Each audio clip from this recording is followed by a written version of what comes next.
Assalomu alaykum. Mahmudov Nozirxon, O'zbekiston jamoat fondi boshqaruv raisi.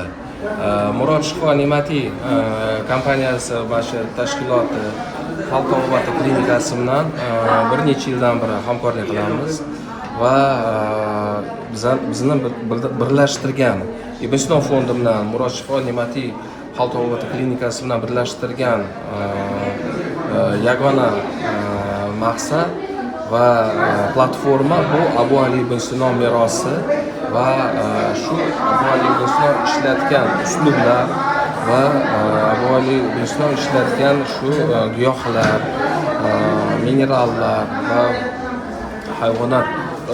hayvonotdan olingan shu qismlarni davolashda ishlatgan mahsulotlarni birgalikda o'rganish.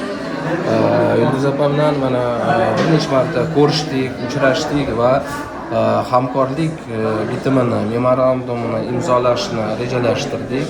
O'ylaymanki, bu hamkorlik ikki tashkilotga manfaatli bo'ladi va o'ylaymanki, bu hamkorlikdan manfaatli faqat tashkilotlar emas, balki aholimizga ham, davlatimizga ham manfaatli bo'ladi. Chunki avvalambor tarixiy ilmiy merosni o'rganish va uni tatbiq etish, uni aholimizga yetkazish bu eng oliy maqsad. Va mana Murod Shifo Ne'matiy klinikasini bilamiz, buni asosi u sulola, tabiblar, hakimlar sulolasi asosida qilinayotgan, tashkil etilayotgan faoliyat. Va hozirgi kunda mana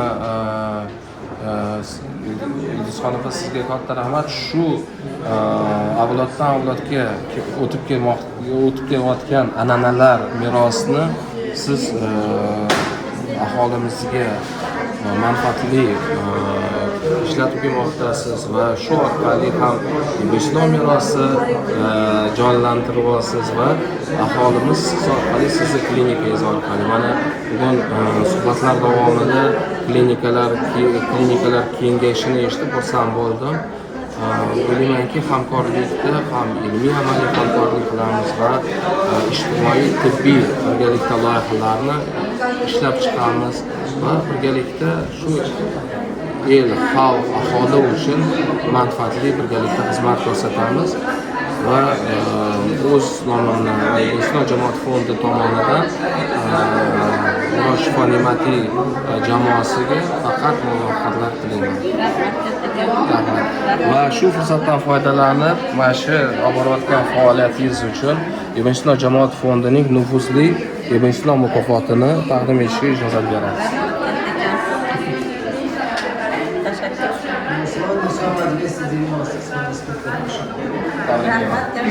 Rahmat.